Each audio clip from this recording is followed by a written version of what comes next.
जय मसीह अनि नमस्कार यहाँ सबैजनालाई। आज म इसाईहरूले कति पैसा दिएर धर्म परिवर्तन गराउँछ त? के इसाईहरूले साँच्चै नै पैसा पाएर धर्म परिवर्तन गरेको हो त? पैसा पाएको कारणले इसाई भएको हो त? आज यही विषयलाई लिएर आएको छु।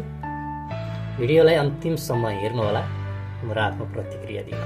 जुन विषयमा कुराहरू उठिराखेको छ, इसाईहरूले चाहिँ गरिबीहरूको एउटा फाइदा उठाएर पैसा बाँडेर लोभ देखाएर धर्म परिवर्तन गरिराखेको छ भन्ने कुरा जुन आरोप इसाई समुदायप्रति छ, यो चाहिँ अहिलेदेखि मात्रै होइन, पहिलादेखि नै थियो र यो कुरा चाहिँ हामीले सुन्दै आएको कुरा पनि हो।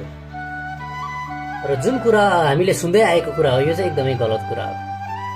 कुनै मानिस यो भनेको चाहिँ एउटा आस्था हो, विश्वास हो र कसैको विश्वासलाई, कसैको आस्थालाई चाहिँ कसैले पैसा दिएर जबरजस्ती वा लोभ देखाएर उसको आस्थालाई परिवर्तन गर्न सकिँदैन। यो चाहिँ एकदमै सरासर गलत विषय हो। र जुन कुरा हामीले सुनेका छौँ, इसाईहरूले चाहिँ पैसा दिएर धर्म परिवर्तन गराइरहेको छ, गरिबीहरूको चाहिँ एउटा कमजोरीहरूको फाइदा उठाएर धर्म परिवर्तन गराइरहेको छ भन्ने कुरा चाहिँ जुन हल्ला हामीले सुनिराखेका छौँ, यो चाहिँ एकदमै गलत हो। अब इसाई भनेको चाहिँ के हो त? इसाई हुनको लागि चाहिँ के गर्नुपर्छ त भन्ने कुरा चाहिँ यहाँहरूलाई स्पष्ट पार्न चाहन्छु। यो कुराहरू चाहिँ यहाँहरूले बुझ्नुपर्ने हुन्छ। इसाई भनेको चाहिँ, इसाई हुनु भनेको चाहिँ परमेश्वरको सन्तान हुनु हो। सरी, र परमेश्वरको सन्तान हुनको लागि चाहिँ हामीले के गर्नुपर्छ भन्दा येशू ख्रीष्टलाई आफ्नो जीवनको मुक्तिदाता भनेर आफ्नो हृदयमा विश्वास गरेर, ग्रहण गरेर, स्वीकार गरेर आफ्नो जीवन उहाँमा समर्पण गरेर जिउने जीवन हो।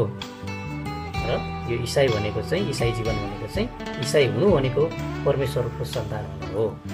र यसै कारणले गर्दा यो चाहिँ आफ्नो विश्वासद्वारा जिउने जीवन हो। र कोही पनि व्यक्तिको विश्वास, आस्थालाई चाहिँ कसैले लोभमा पारेर, भ्रममा पारेर, कसैले जबरजस्ती गरेर र कसैले डर त्रास देखाएर हुने कुरा होइन। त्यसै कारणले गर्दाखेरि यो चाहिँ आफ्नो स्वतन्त्रताको विषय हो, स्वतन्त्रताको जीवन हो। यो चाहिँ हरेक मानिसले आफ्नो हृदयले स्वतन्त्र लिने निर्णय हो। त्यसै कारणले गर्दाखेरि इसाई हुनु भनेको चाहिँ परमेश्वरको सन्तान हुनु हो।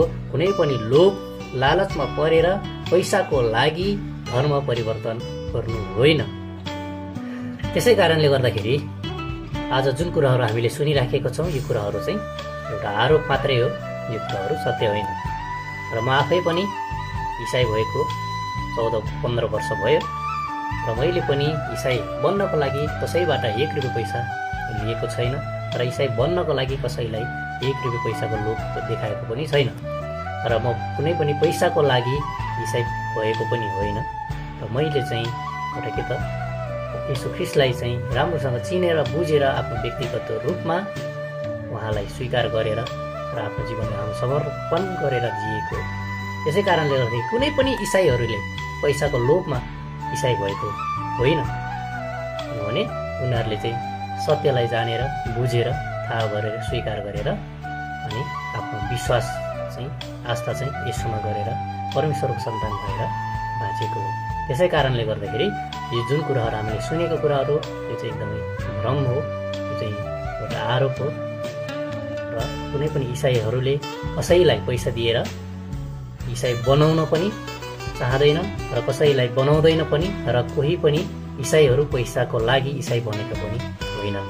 त्यसै कारणले गर्दाखेरि कसैले पनि परमेश्वरको राज्यको मूल्य पैसाले वा धन सम्पत्तिले तिर्न सकिँदैन। र कसैले पैसा तिरेर, धन सम्पत्ति देखाएर परमेश्वरको राज्यमा प्रवेश गर्न सकिँदैन।